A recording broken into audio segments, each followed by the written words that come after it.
पहला सवाल ये है कि आप पे रेप के आरोप लगे, मोनालिसा का यूज़ कर रहे हैं और उन्होंने मोनालिसा के घर वालों से एक तरह से अपील की थी कि वो मतलब मोनालिसा को आपसे बचाएं। बयान दिया कि आप अयोध्या जाके इस्लाम धर्म स्वीकार कर लेंगे। आखिर इसके पीछे की कहानी क्या है? मतलब आप देश के कानून व्यवस्था पर सवाल खड़े सवाल बिल्कुल उठाऊंगा। आरोप लगे आपके ऊपर कि आप मोनालिसा को लेकर के नेपाल गए, केरल गए, बड़ा इवेंट कराया, पैसे मिले, लेकिन आपने उनके परिवार के साथ शेयर नहीं किया। नमस्कार, मैं हूँ आशुतोष और आप देख रहे हैं एमपी तक। महाकुंभ में एक लड़की खूब वायरल हुई थी, जिसे एक डायरेक्टर ने बड़े सपने दिखाए, फिल्म का ऑफर दिया और उस डायरेक्टर पर एक लड़की ने रेप का आरोप लगाया। फिर कोर्ट ने डायरेक्टर को तिहाड़ जेल भेज दिया। अब डायरेक्टर साहब जेल से बाहर आ गए हैं, उन्हें जमानत मिल गई है। आज हमारे साथ मौजूद हैं फिल्म डायरेक्टर सनोज मिश्रा। आज उनसे सारे मसलों पे बात करेंगे कि मोनालिसा के सपनों का क्या हुआ, जिस लड़की ने उन पर रेप का आरोप लगाया और फिर पलट गई, उससे उनका क्या रिश्ता है। ये सारी बातें सनोज मिश्रा एमपी तक पे आपके सामने बताएंगे। हमारे साथ हैं फिल्म डायरेक्टर सनोज मिश्रा। सनोज मिश्रा, मतलब नाम तो आपने सुना होगा इनका। ये अभी हाल ही में एक लड़की वायरल हुई थी मोनालिसा, उसको लेके फिल्म बनाने वाले हैं। इन्होंने पूरी तैयारी कर ली है फिल्म बनाने को लेकर के, लेकिन बीच में ये इनको जेल हो गया एक रेप के मामले में। आरोप लगा इन पे, एक लड़की ने आरोप लगाया रेप को लेकर के। हालांकि उसका एक बयान बाद में आता है और वो अपने आरोप से पलट जाती है, लेकिन तब तक इनको तिहाड़ जेल हो चुका था। हाल ही में जमानत भी छूट के आए हैं। तो हमारे साथ हैं फिल्म डायरेक्टर सनोज मिश्रा। सनोज जी, आपका बहुत बहुत स्वागत है एमपी तक पे। धन्यवाद जी। मेरा पहला सवाल यह है कि आप पे रेप के आरोप लगे। जी जी। और जिस लड़की ने आपके ऊपर रेप का आरोप लगाया वो बाद में पलट गई, क्या था पूरा मामला? मीडिया में आपने देखा ही होगा कि उसके जो वीडियोस आए हैं या उसने जो बयान दिया है, अब उसमें मुझे कुछ कहने की ज़रूरत तो नहीं है। बस इतना है कि उसके पीछे के जो जिसे इस लड़की ने जिनका नाम लिया है कि किसकी वजह से उन्होंने इस तरह का कदम उठाया, क्या उसको लालच दिया गया था, बात उस पर करने की ज़रूरत है। बात उस पर नहीं कि रेप हुआ कि नहीं हुआ। उसने तो खुद ही बोल दिया कि सारी चीज़ें गलत थी और ये इल्ज़ाम उसने गलत लगाया था, तो ये चीज़ें वहीं से ख़त्म हो जाती हैं। लेकिन उसके पीछे साजिश किसकी थी? वसीम रिजवी की, जो समाजवादी पार्टी में पहले सभासद था। और उसके साथ मेरी टेंशन है। उसके साथ पिछली फिल्म उसने 2.5 करोड़ रुपए का गबन किया, जिसको लेकर मैं माननीय न्यायालय में गया हूँ। ये बात उसको नागवार गुजरी कि उसके ऊपर कोई केस कैसे कर सकता है। लिहाजा उसने एक लड़की का सहारा लिया और मुझे जेल तक पहुंचा दिया उसने। इसके पहले उसने एक ग्रुप बनाया था 4-5 लोगों का, जो बैठ करके सिर्फ मेरे बारे में उल्टी सीधी बातें करते थे, ताकि मीडिया को कुछ ऐसा मसाला मिल जाए जिससे मेरा नाम खराब हो। और जैसा कि आज पता ही है कि नेगेटिव चीज़ें मीडिया बहुत जल्दी फैलाता है और फैलती भी खुद है, लोग भी पसंद करते हैं ऐसी चीज़ों को। तो वो मीडिया भी वायरल हुआ और मैंने इनके खिलाफ FIR भी दर्ज कराई। लेकिन चूँकि मामला उसका बहुत पहुँच का है, इसलिए पुलिस ने उस पर कोई कार्रवाई नहीं की। मामला उसका इतना पहुंच का है कि आज माननीय न्यायालय जम्मू कश्मीर कई बार उसको अरेस्ट करके लाने का ऑर्डर पास कर चुका है, लेकिन कोई भी सरकार उसको वहां तक नहीं ले जा पा रही है।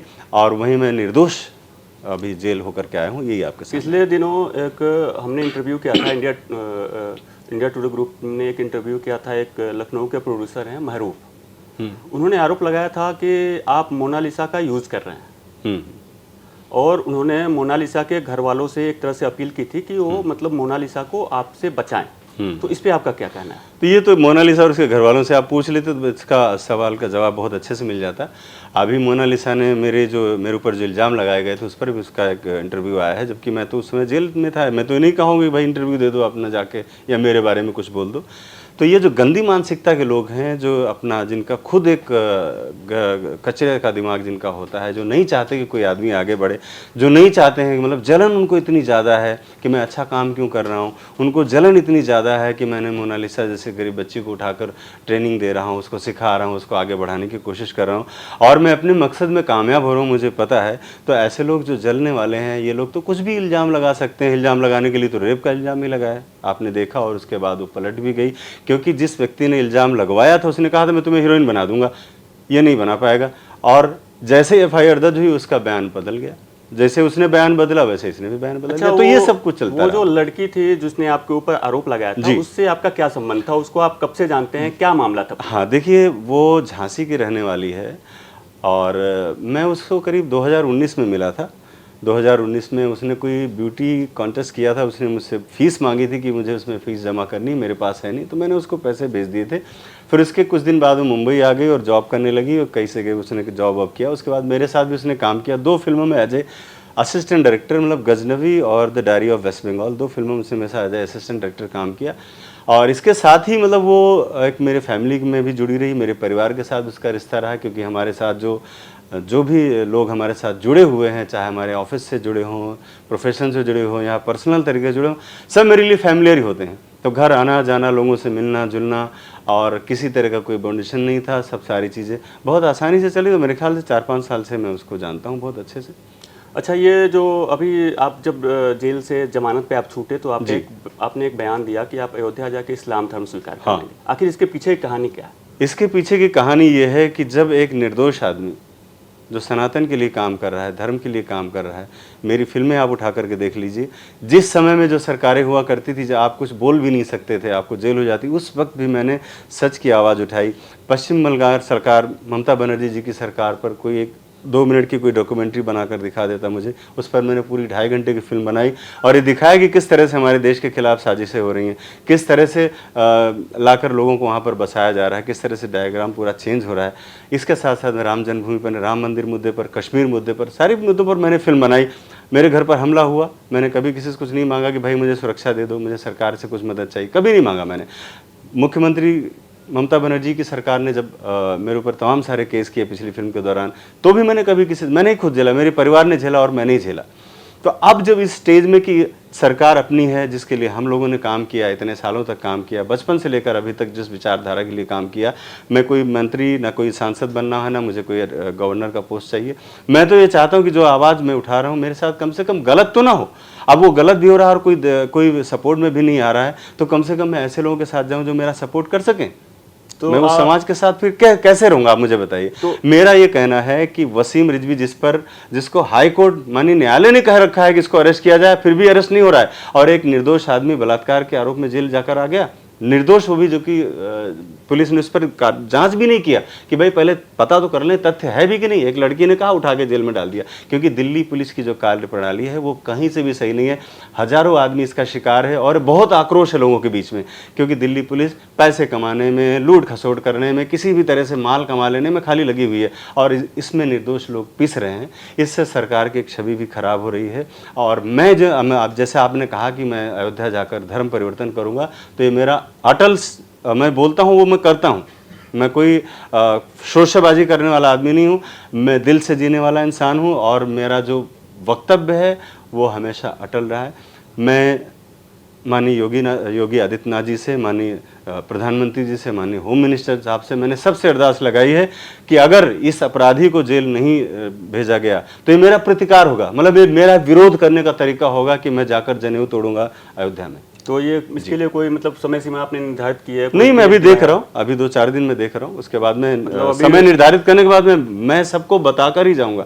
ऐसे नहीं होगा कि मैं जाकर इस्लाम कबूल कर लिया, किसी को पता नहीं चला। दुनिया को पता चलेगा कि किस तरह से देश, समाज और राष्ट्र के काम करने के लिए किस तरह से लोगों को प्रताड़ित किया जाता है, और किस लेवल पर, किस मेंटल लेवल पर जाकर लोग इस तरह का डिसीजन लेते हैं। अच्छा, अभी आप तिहाड़ जेल से रह के आए हैं, तो ऐसे मतलब सुनने में आया कि आपको तिहाड़ जेल में आपसे वसूली के लिए प्रेशर बनाया जाता था। नहीं। आपके साथ मतलब वहाँ पे व्यवहार अच्छा नहीं हुआ? नहीं, ऐसा कुछ नहीं था। और तिहाड़ जेल में जाने का मेरा जो अनुभव रहा है वो एक तरह से मेरे लिए एक नई जिंदगी भी थी, और मैंने उस दौरान अपनी 2 फिल्मों की स्क्रिप्ट वहाँ पर लिखी।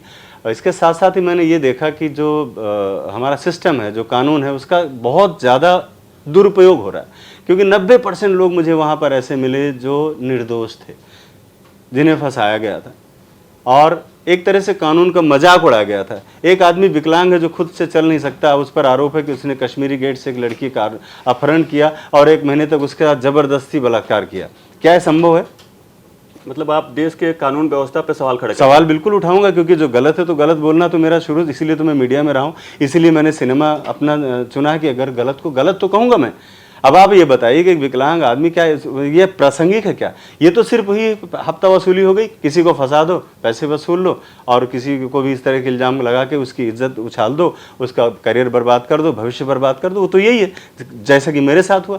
मेरा करियर, मेरा भविष्य बर्बाद करने के लिए जिस तरह से साजिश की वसीम रिजवी ने, वो आज पूरी दुनिया देख रही। जब उस लड़की ने खुल करके बोल दिया कि इस आदमी के कहने पर मैंने ऐसा किया था, क्योंकि वो माइंड इतना उसको टॉर्चर कर दिया था, मेंटल स्टेटस को वहाँ पर लेके आ गए थे कि ये आदमी 5 साल से तुम्हें टहला रहा है, कुछ नहीं करेगा, मैं ही तुम्हें हीरोइन बनाऊंगा। जबकि मुझे कभी ऐसा नहीं दिखा कि उसमें हीरोइन जैसा कुछ हो या उसमें कलाकारी जैसा कुछ हो। जिस काम लायक थी मैंने उसको दिया था।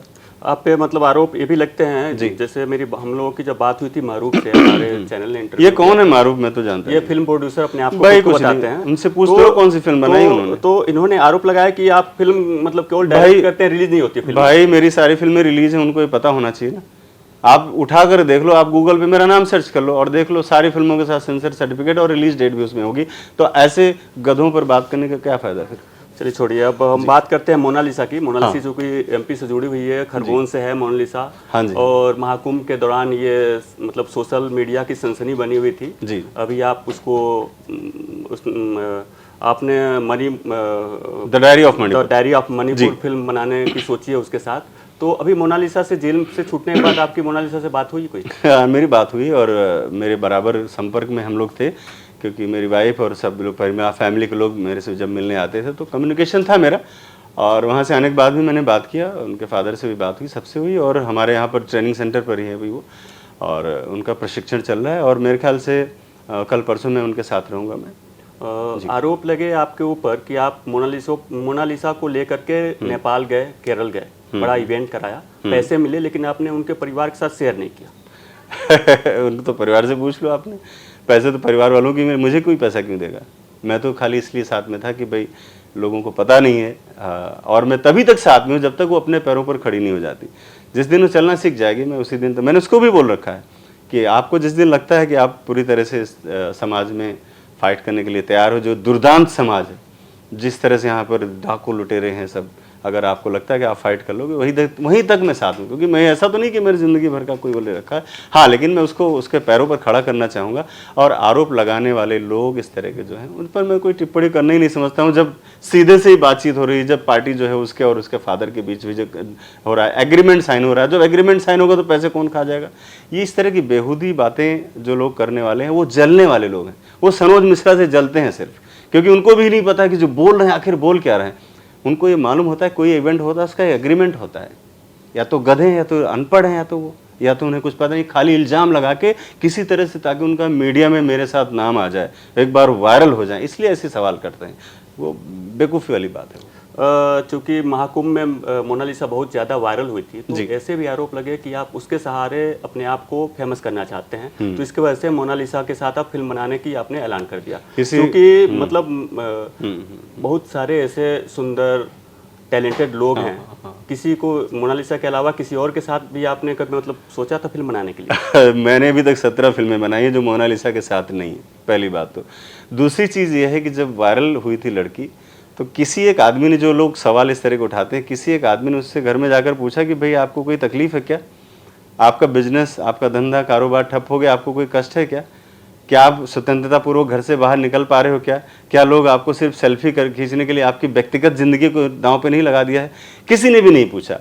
इवन कि जब इवेंट पूरा महाकुंभ छोड़कर उस लड़की को वहाँ से भागना पड़ा, उसके पिता ने उसको वहाँ से उसकी जान बचा करके लेके गया, तो भी किसी ने उसकी कोई मदद नहीं की, न शासन प्रशासन, न किसी सामाजिक संगठन, किसी ने भी नहीं। अब मैं अगर जाकर ये सोचता हूँ कि मैं इस लड़की को जिस तरह से लोगों ने तिरस्कृत किया है, मैं इसको अगर खड़ा करना चाहता हूँ, जिसने लोगों ने सवाल उठाया कि कुछ कर नहीं सकती, मैंने कहा नहीं कर सकती है, तो इसमें कौन सी गलत बात हो गई? और जब कोई नहीं उसके साथ खड़ा हुआ, तब मैं खड़ा हुआ हूँ ना। आज अगर कुछ कर रही है, लोग आज उसको देख रहे हैं, वीडियोस देख रहे हैं, उसके फोटोग्राफ्स देख रहे हैं, उसका बदला हुआ अंदाज देख रहे हैं, तो उसके पीछे कौन है? ये उनसे आपने नहीं पूछा कि इसके पीछे कौन है। मैंने ले जाकर उसके मेहनत किया, उसके ऊपर हमारे लोगों ने, टीम ने मेहनत की है, मैंने मेहनत की है। उसके बाद खाली इल्जाम लगाने से थोड़े कुछ हो जाता है, अच्छा, काम करना होता है। द डायरी ऑफ मणिपुर जो फिल्म है आपकी, इसकी शूटिंग कब से शुरू होगी? अब शूटिंग तो पहले मेरी हुई है, अभी शूटिंग से फुर्सत मिली है मुझे, क्योंकि 2 महीने की शूटिंग से मैं लौटा हूँ, तो थोड़ा सा समय लगेगा, लेकिन जल्दी चीज़ों को मैं रिकवर करूँगा। और फिर मेरे ख्याल से इस महीने में फ्लोर पे तो चला जाऊँगा, लेकिन पिक्चर बनने में बहुत समय लगता है। इस साल के एंड तक मैं इस फिल्म को थिएटर तक ले आऊँगा। और ये ज़रूर। मोनालिसा का कोई सॉन्ग भी रिलीज होने वाला है क्या, इसके बारे में कुछ पता है आपको? हाँ, मुझे जानकारी हुई थी। तो सॉन्ग तो अलग चीज़ है, मेरा फिल्म का अलग मैटर है। तो अच्छा, एक सवाल एक और है कि जब कोई भी डायरेक्टर किसी एक्टर से या एक्ट्रेस से साइन करता है फिल्म का, जी। तो उसमें कुछ अमाउंट देना होता है। हाँ, तो आपने भी कुछ अमाउंट दिया मोनालिसा को या मोनालिसा के परिवार को, क्योंकि मोनालिसा अभी मतलब नाबालिग है, 16 साल 17 साल की है। हाँ, तो आपने उसके परिवार को कुछ अमाउंट दिया? ये सारे सवाल तो पहले ही हो चुके हैं। जब मैंने उसको फिल्म में साइन किया था उस दौरान ही सबको पता था कि मैंने कितने में साइन किया है और उसका बाकायदा एग्रीमेंट हुआ है। और उसके साथ साथ जो साइनिंग अमाउंट था वो तो दिया ही गया है, जो हमारा उसके साथ कमिटमेंट है 21 लाख का वो भी हुआ है। लेकिन उसके साथ जो उसकी ट्रेनिंग में प्रोसेस में जो खर्चे हैं वो हमने उसमें नहीं रखे थे, फिर भी मैं कर रहा हूँ, ये भी है। तो ये थे हमारे साथ फिल्म डायरेक्टर सनोज मिश्रा। बहुत जल्द ये मोनालिसा के साथ, वायरल गर्ल मोनालिसा के साथ फिल्म लेके आ रहे हैं। इनकी शूटिंग अगले महीने से शुरू हो जाएगी और इस साल के अंत तक वो फिल्म थिएटर तक आ जाएगी। तो आपका बहुत बहुत शुक्रिया सनोज मिश्रा, MP तक से जुड़ने के लिए। धन्यवाद।